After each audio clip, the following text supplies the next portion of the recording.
አማካርከኝ እንጫወታለሁ የወከቤን ልክን አሳይካለሁ ቀን እንደዚህ ሰርግ ይዘን ነበር ሰርጉን ትተነዋል አሉ ምን ነው ሲል አይ ሙሽራው አልፏል እንግዲህ በርካታ ሰርጎች ሰርቻለሁ ብቻ የማስታውሰው ያው ቴዲ አፍሮ ሰርግ ላይ ያው ታዳሚ ሆኜ ሰርቻለሁ ዘመን ልዩነት ያራዳ ልጅና አራዳ ነኝ አብረው ያን ሁሉ ሆይ ሲል የነበረ ደግሞ ዞር ብሎ መሄድ ብዙ ጨዋታ በልጅነት ብዙ ጨዋታ በሻርተቴ ደበሎ ታቅፌ በስታንገቴ እንደዚህ ነበረ ድሮምኛ ሌሊት አንውልም ቀን አንተኛ እንደዚህ ያልን በልባቸው ምስጋና ሲያቀርቡ ለአምላካቸው የተመኙት ሁሉ አልፎ ሲገኝ ያ ልጅነት ብቻ ዳግማ ይገኝ አይ ልጅነት ልጆች ሲጫወቱ በልጅነት የተመኙት ሁሉን አልፎ ሲገኝ ያ ልጅነት ብቻ ዳግማ ይገኝ አይ ልጅነት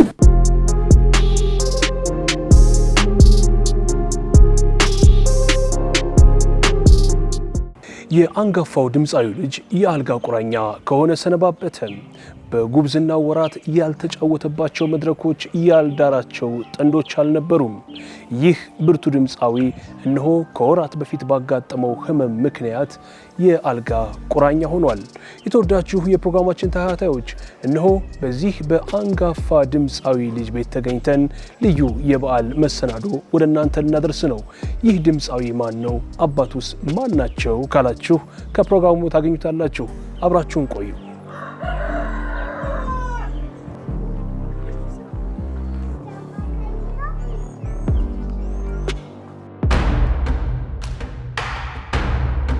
የተወዳችሁ ተመልካቾቻችን እንግዲህ ዛሬ የምንገኘው ከአንዱዓለም ለማ ገብረ ሕይወት ቤት ነው። እንግዲህ በርካቶቻችሁ በዘፈንና በተለያዩ የመድረክ ስራዎቹ ታውቁታላችሁ አንዱዓለምን። ዛሬ እንግዲህ ከሱ ጋር የተወሰነ ቆይታ ልናደርግ ነው። አንዱዬ በቅድሚያ ፍጣሪ ጨርሶ ይማርህ፣ እንኳን ደህና ቆየኝ። አሜን። አላወኩም መታመምክን። እንግዲህ በተለያዩ የመድረክ ስራዎች አውቃለሁ ከዚህ በፊት። ምን ያህል ጊዜ ሆነ አሁን ከታመምክ? እንግዲህ አሁን በሽታው ከታመምኩ 6 ወር ሆኖኛል። 6 ወር? አዎ። ምንድነው መንስኤው ታውቅ ይሆን? ስትሮክ ነው። ስትሮክ? አዎ። አሁን በምን ሁኔታ ላይ ነው የምትገኘው? እንዴት ነው የምትንቀሳቀሰው? እንዴት ነው እየሰራህስ ያለው? ያው አሁን እንግዲህ በክራንችና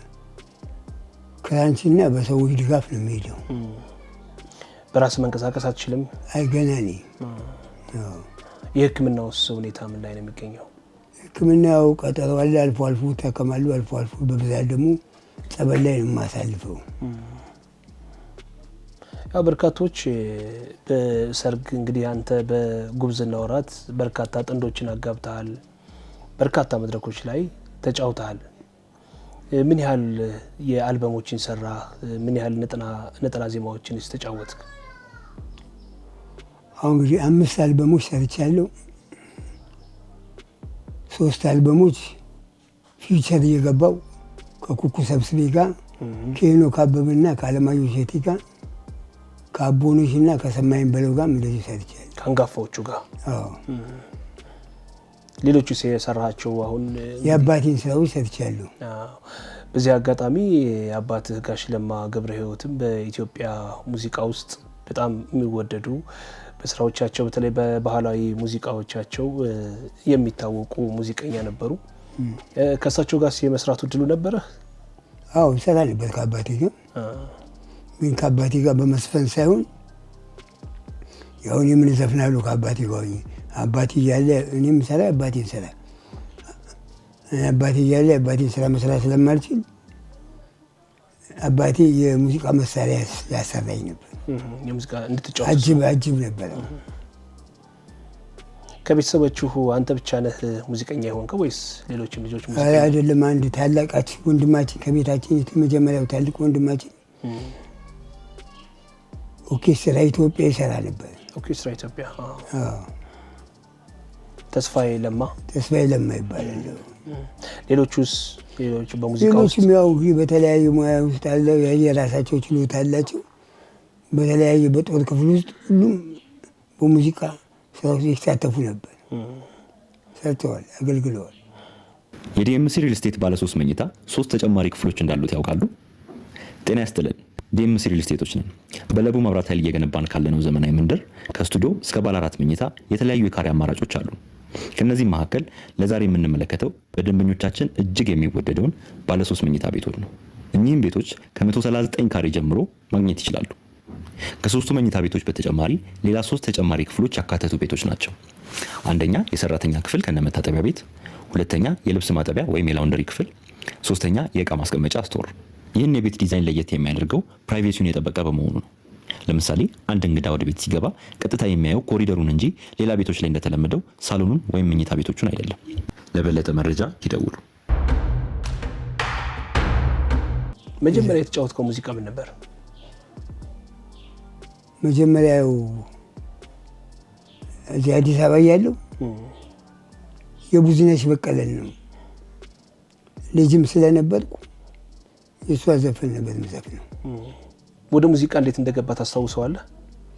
ያው እንግዲህ ሙዚቃው ፍቅር ነበረኝ እንዳልኩ አባቴን በሙያው ስለምወደው እንደው አባቴን መሆን መኝ ነበር እና እየተከታተልኩ ግርግሩን አባቴን ሲከታተል የአባቴን ስራዎች ደግሞ ከጎኑ ኤክሰርሳይዝ አደረግ ነበር እና አባቴ በህይወት ሲያልፍ በቃ በሌሎች ሰዎች ሲሰራ የአባቴ ስራ ሁሉ ይሰማኛል ስሜቴ። ሌሎች ሰሯቸው ሌሎች ሙዚቀኞች ሲሰሯቸው ያው እነ ታደሰ አለሙ ሰርተውታል፣ እነ በእውቀቱ ስዩም ሰርተውታል፣ ሌሎችም ሰዎች ሰርተውታል የአባቴ ስራዎች እና እኔ ስለምን አልሰራም ከሚል ሁኔታ ተነስቼ እኔም ገባሁበት ማለት ነው። አንዳንድ ቤተሰብ ለምሳሌ ሙዚቀኛ ቤተሰብ ያሏቸው ልጆች እነሱ ባለፉበት መንገድ እንዳያልፉ ይፈልጋሉ፣ ሙዚቀኛም እንዳይሆኑ የሚፈልጉ አሉ። ጋሽ ለማ ገብረ ሕይወት ልጆቻቸው ወደ ሙዚቃ ህይወት እንዲገቡ ሙዚቃ እንዲሰሩ ይፈልጉ ነበር። ያን ሲያበረታቱ ነበር። በእርግጥ አባታችን ሙዚቀኛ እንድትሆን አይፈልግም። ማንም አባት ልጅ ሙዚቀኛ እንዲሆን አይፈልግም። ግን አንድ ደግሞ ልጁ ያለውን ችሎታ ያለውን ታይለንት እንዲያወጣ ይፈልጋል። እኛ አባትም ደግሞ በተሰማራበት በፈቀድከው ነገር ይል ብሎ እንደውም እኔን ይዞኝ ይሄዳል እያልኩ እኮ እንዲያውቅ እውቀቱን ከተመቸ ቀጥልበት ብሎ እኔን ላይ ያሳየኝ ነበር። እንደዚህ አድርጌ ገፋፋኝ ነበር። ገፋፋኝ ነበር። አብራችሁ የተጫወታችሁባቸው መድረኮች ነበሩ? አዎ፣ አንድ ጊዜ ሰርግ ላይ እሱ ይዘፍናል፣ ያው እንዳልኩ እቀበላለሁ። ያው መሳሪያ ምናምን እጫወታለሁ፣ እሱ ይዘፍናል እቀበላለሁ። ያው ሲዘፍን ደግሞ ከባድ ነው፣ ጉልበት አለው እና በቃ የዛ። ምን ያህል ሙዚቃ ተጫውተዋል ጋሽ ለማ ታስታውሳችሁ? በርካታ ሙዚቃዎች። ለምሳሌ አውደ ዓመት ብትል በርካታ ሙዚቃዎች አሉት። አሁን የራሱ ዳግማ ትንሣኤ ሲመጣ እንኳን ለብርሃነ ትንሣኤ የሚለው ዘፈን የሱ ነው አይደል? እንኳን አደረሳችሁ የሱ ዘፈን ነው። ማት የዓመት በዓል የገና የቡሄ የተለያዩ አውደ ዓመት ዘፈኖች ዘፍኗል። ቀረርቶና ሽለላ የታወቀ ነው። መዲናና ዘለሰኛ ጎበዝ ነው። የጾም ዘፈን መዝሙር፣ እንደገና የሰርግ ዘፈንማ ምን በዓለም ዙሪያ ያላጋባው ሰው የለም። የመጀመሪያው ሰርግ ዘፋኝ ነው ማለት ይቻላል። ልጆቻቸውን አጋብተው ያውቁ ይሆን? በራሳቸው ዘፈን ልጆቻቸውን መቼም ሌላ ልጆችን ሲያጋቡ አይ በጣም ይገርማል። አልታደለም፣ ለዛ አልታደለም። አንዱንም ልጅ ሳይደር ነው የሞተው። እሳቸው የሰርግ ሙዚቃዎችን ይጫወታሉ፣ ግን ልጆቻቸውን በራሳቸው አጋጣሚዎች አልፈቀደም እግዚአብሔር። አንተ እንደው የአባቴን ህልም አሳካለሁ የአባቴን ራዕይ እውን አደርጋለሁ አላልክም? እንደዛ ብለህ አላሰብክም ነበር? አስቤ ነበር፣ ግን እግዚአብሔር አልፈቀደም። እስኪ ወደ ሙዚቃ እንመለስና እንግዲህ ሙዚቃ ጀመርክ፣ በርካታ የመድረክ ሙዚቃዎችን ተጫወትክ። ከሙዚቃው ጎን ለጎን ሌላም ስራ ነበረ ወይስ ሙዚቃን ብቻ ነበር የምትሰራ የነበረው? ከሙዚቃዎች ውጭ እንኳን ሌላ ስራ የለኝም። እንግዲህ ሌላ ምንም ስራ የለኝም። የሙዚቃ መሳሪያዎችን ታከራይ እንደነበር ሰምቻለሁ። ሙዚቃ መሳሪያዎች አከራይ ነበር። የሙዚቃ መሳሪያ ደግሞ ሙዚቃ ሲኖር ነው የሚከራየው። ሙዚቃ ከሌለ መሳሪያ ለማን ይከራያል? ሙዚቃው በአሁኑ ሰዓት ላይ ሙዚቃ ማርኬቱ ሞቷል፣ የለም የኛ ስራ። ስለዚህ የክራይ ሁኔታ ቆሟል። ያ ነው። የባህል ሙዚቃዎችን ብቻ ነበር የምትጫወተው እና የሰርግ ሙዚቃዎችን? እኔ የምሰራው አባቴን የሰርግ ስራዎች፣ የባህል ስራዎች ነበር። ሌሎች ዘመናዊ ሙዚቃዎችን ለመጫወት አልሞከርክም? እሰራለሁ እኮ በመስራት ላይ ነው ይሄኛውም ችግር የተፈጠረ። እየሰራ እያለ ነው። አዎ ከመታመምህ አሁን እንግዲህ 6 ወር ሆኗል ከታመምኩ ብለኸኛል። ከመታመምህ በፊት ባሉ ወራት ስራዎችን እየሰራ ነበር? አዎ እየሰራ ነበር። የሰርግ ሙዚቃዎችን ነው ወይስ? አዎ የሰርግ ስራዎች፣ ሆቴሎች፣ ትልልቅ ሆቴሎች፣ ሂልተን፣ ሸራተን ትልቅ ቦታዎች ተጠርተህ ተጋብዘህ ትሰራለህ። እስኪ ስለ ዶሮ ማነቂያ ትውስታዎች ትንሽ ንገረን። ዶሮ ማነቂያ ያው ምን ነው ያው በቃ ሁሉ ነገር የዕለት የዕለት ነው። ተሰራ የዕለት ነው። ምን ያለ የዕለት ነው። አንደኛው ዶሮ ማነቂያ ሰራ፣ አንድ ሙዚቀኛ ሰራ ማለት 5 ሰው 6 ሰው ይሸፍናል። ቀለቡንም ምኑንም ምናምኑን ሌላኛው ባይሰራም ሌላኛው ባይሰራም አዎ እንትና ሊሰራ ሄዷል በቃ እንጠብቀው ይባላል። ያ ይመጣል፣ ሙልጭ አድርገው ያንን ያጥቡታል። ደግሞ የሚቀጥለው ቆን ሌላኛው እንደዚህ ነው በቃ በቀን በቀን የተለያየ ሰው ይመጣል። እንደዛ ነው የዕለት እንጀራችን ነው። ምን ያህል ጊዜ ነው ያሳለፍከው እዛ? በርካታ ዓመት፣ ከ20 ዓመት በላይ እዛ ቆይቻለሁ። ከ20 ዓመት በላይ። አዎ። እነማን ነበሩ እንግዲህ ካንተ እኩዮች የነበሩ ወይም ካንተ ጋር ይሰሩ የነበሩ አብረው ጊዜ ሲያሳልፉ የነበሩ? ማት ዘፋኞች ለምሳሌ ደስታ ከበደ ግጥምና ዜማ ደራሲ፣ እነ ወንድሙ ጀራ፣ አሁን ያለማየሁ ፖም ምናምን እዛ ነበሩ። ምን ማለት ሙዚቀኞች እዛ ነበሩ። ዞሮ የሙዚቃ መፍለቂያው አያሌ ሙዚቃ ቤት ያልመጣ ሙዚቀኛ፣ ያልተቀጠለ ሙዚቀኛ ከዛ የለም። ያው እነማ ድንጎላ ከዛ ነው የተነሱት። ይገርማል። አይ ቅድም ስትነግረኝ የሙዚቃ መፍለቂያው ዶሮ ማነቂያ አካባቢ፣ ምክንያቱም በርካታ ሙዚቀኞች እዛ አካባቢ ይገናኛሉ፣ ይጫወታሉ፣ ስራዎቻቸውን እዛ ይሰሩ ነበር። ዋናው በቃ ሙዚቃ በቃ በደላላ ሙዚቃ የሚገኝበት እዛ አያሌ ሙዚቃ ቤት ነው። አዎ መሳሪያውም ሰራተኛው። ይገርማል። የአባት መኖሪያ ሰፈር ደግሞ ፈረንሳይ ነው። አዎ ፈረንሳይ ደግሞ ያው እንደሚታወቀው በርካታ ሙዚቀኞች የወጡበት ነው። በርካታ ሙዚቀኞች የሚገኙበት ነው። ማን ታስታውሳለህ? አሁን በልጅነት እንግዲህ እሳቸው ጋሻ ለማ ገብረ ሕይወት ያው ሙዚቃው ይታወቃሉ። እነ ጥላሁን ገሰሰ ሲዘፍኑ፣ እነ መንበረ በየነ፣ እነ ብዙነሽ ሲዘፍኑ፣ እነ ሳህሌ ደጋጎ፣ ኮሎኔል ሳህሌ ደጋጎ አቀነባባሪው እሳቸው ሲያቀነባብሩ፣ እነ ስዩም ባሩዳ አስተዋዋቂው ሲያስተዋውቁ፣ እኛ ጃልሜዳ ጓሩ እንመለከት ነበር። ቁጭ ብለን በልጅነታችን እንመለከት ነበር። አስታውሳለሁ በልጅነቴ ታዋቂ ዘፋኞች እነ ተፈራ ካሳ ምናምን፣ እነ ተዘራ ኃይለ ሚካኤል ቁጭ ብለን ያለ እነዛ ሁሉ የፈረንሳይ ሰዎች ናቸው። ወደ እናንተስ ቤት አይመጡም ነበር እነዚህ አንጋፋ ድምጻዎች? ይመጣሉ። ያው ፈረንሳይ ኬላ ላይ የሚባል አለ፣ ኬላ ይመጣሉ። ስጋ ይወዳሉ ሙዚቀኛ፣ ስጋ ቤት ነው የምታገኛቸው በቃ ተሰብስበው። አዎ። ብዙዎቹ ሙዚቃዎች ተጫወታቸዋል አንተ ወይስ የተወሰኑትን ነው? የተወሰኑትን ነው፣ ግን ተጫውቼዋለሁ ማለት እችላለሁ። ግን ባህር ነው፣ ብዙ ነው። የባህል ሙዚቃዎች ናቸው የእሳቸው እንጂ ባህር ነው በጣም በጣም በጣም በጣም። አሁን አንዱ ዓለም ሲባል ወይም ያንተ ስም ሲነሳ አብሮ ይነሳል ብለህ ወይም ለብዙ ጊዜ እየሰማኸው ሰዎች እያደነቁት ያሉ ዜማ የትኛው ነው ትላለህ በአንተ ሀሳብ?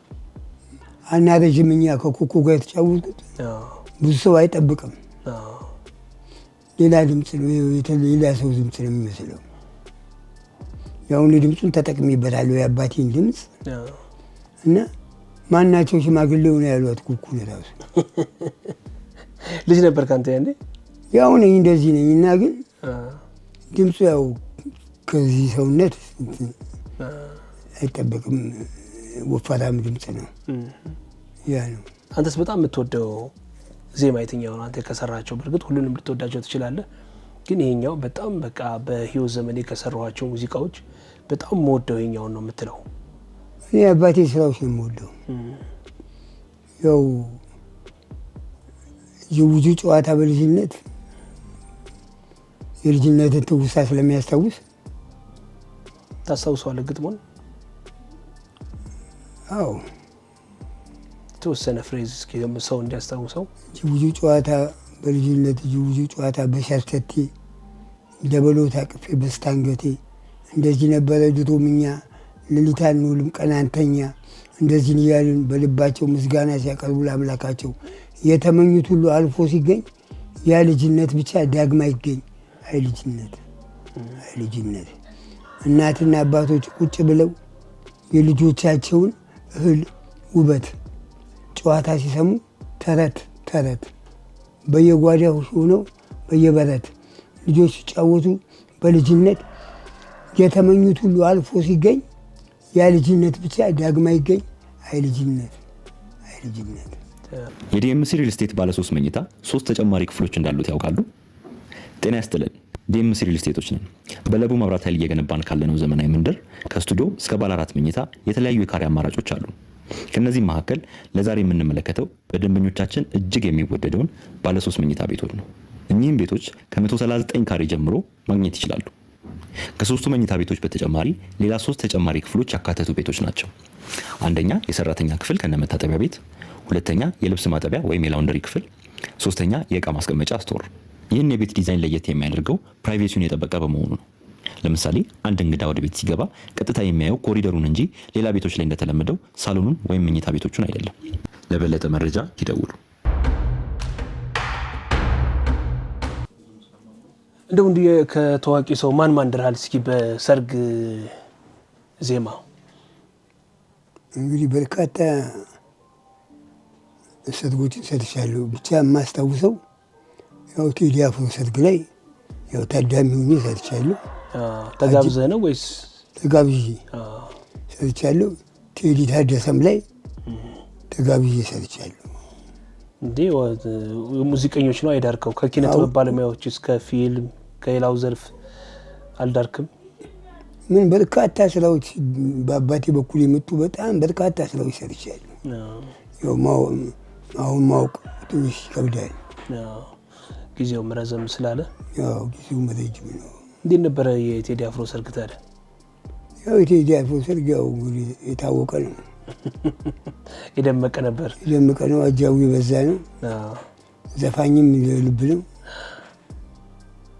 ጥሩ ጊዜ ነበር። ያው ጥሩ ጊዜ ነበር። የቴዎድሮስ ታደሰ? አዎ ቴዎድሮስ ታደሰ። ከሱ በፊት ነው ከሱ በኋላ ነው? ከቴዲ አፍሮ በኋላ? አይ ቴዎድሮስ ታደሰ ይቀድማል። ኩሪፍቱ ነው ቀለበት ያደረገው። ሰርጉን ሻራተን ያደረገው። ምን የሚለውን ነበር የተጫወትክላቸው? ለሁለቱ ተመሳሳይ ነው የተለያየ ነው? ያው የሰርግ ዘፈን ነው። አባቴ ነው አሻሻው ገዳይ ምናምን ይዘፈን የተለመደ ነው እሱ ያው በብዛትም ስለሚታወቅ። ከዛ እያሾዬ ምናምን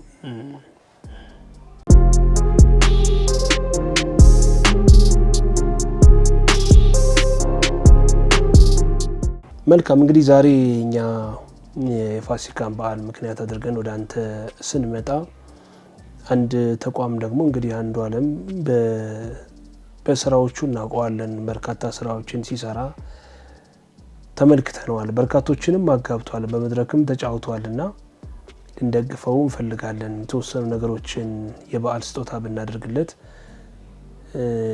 እንፈልጋለን ብለው ከኛ ጋር የመጡ አሉ እህት ወንድሞች።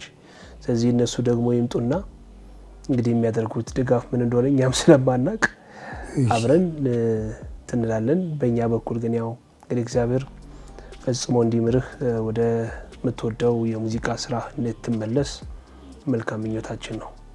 አመሰግናለሁ። እናንተንም እንዴት ዋላችሁ? እንዴት ናችሁ? እግዚአብሔር ይመስገን። ታማኝ እንዴት ነህ? ሰላም ነው? እንዴት ነው? ተካሽ ሰላም ነው? እንዴት ነው? እግዚአብሔር ይመስገን። የበረቱ ነው? እግዚአብሔር ይመስገን ሰላም ነው።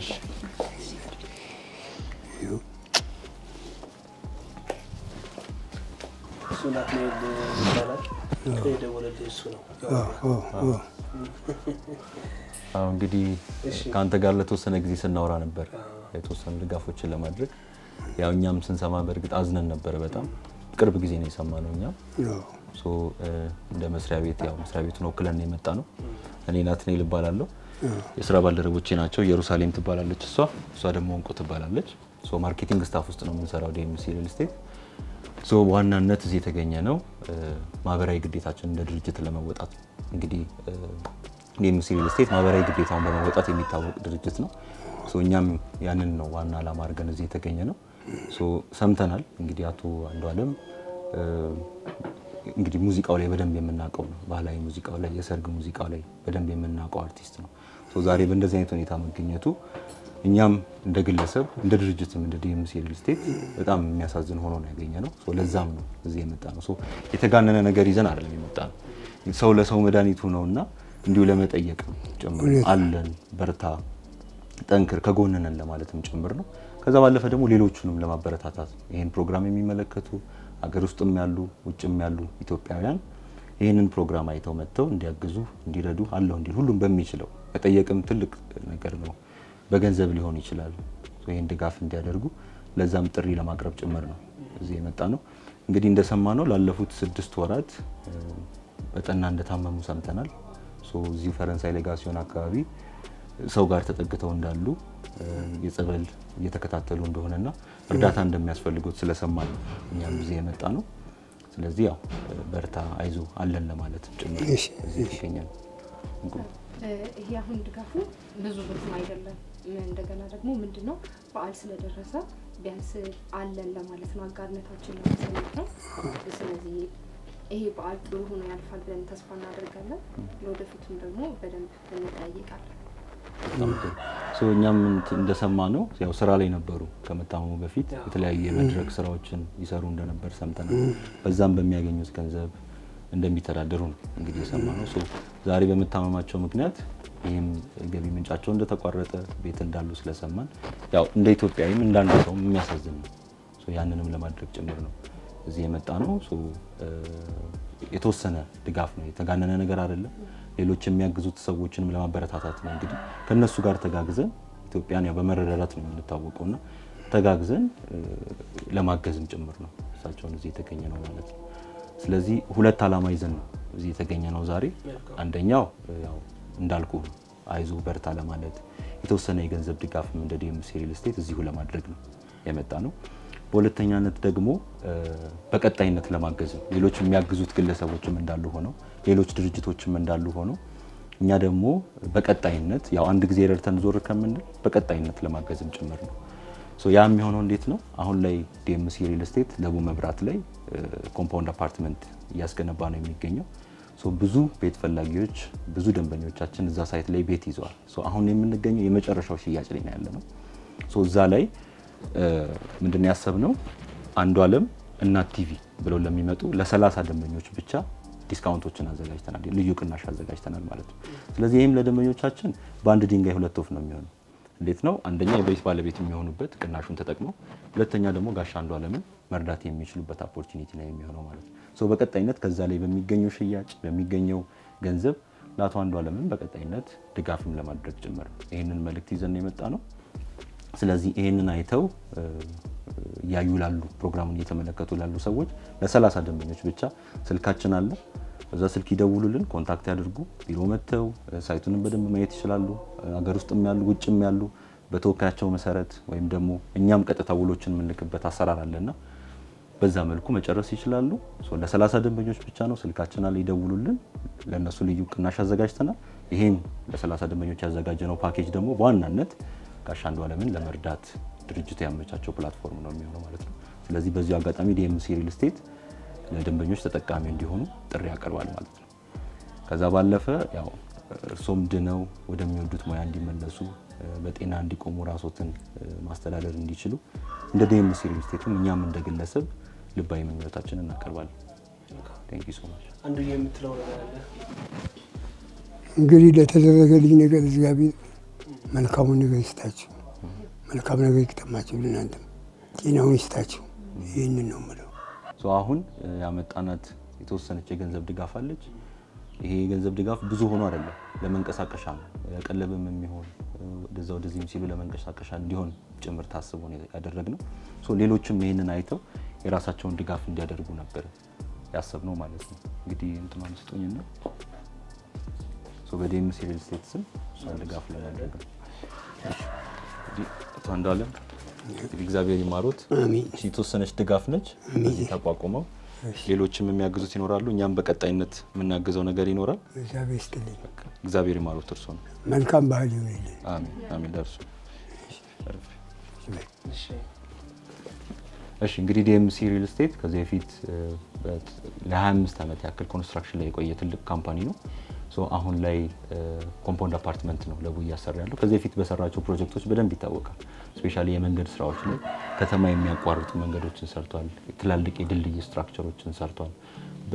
በሪል ስቴቱ ካየን ደግሞ ወደ 42 የሚጠጉ ቪላ ቤቶችን ሰርቶ ለነዋሪው አስረክቧል።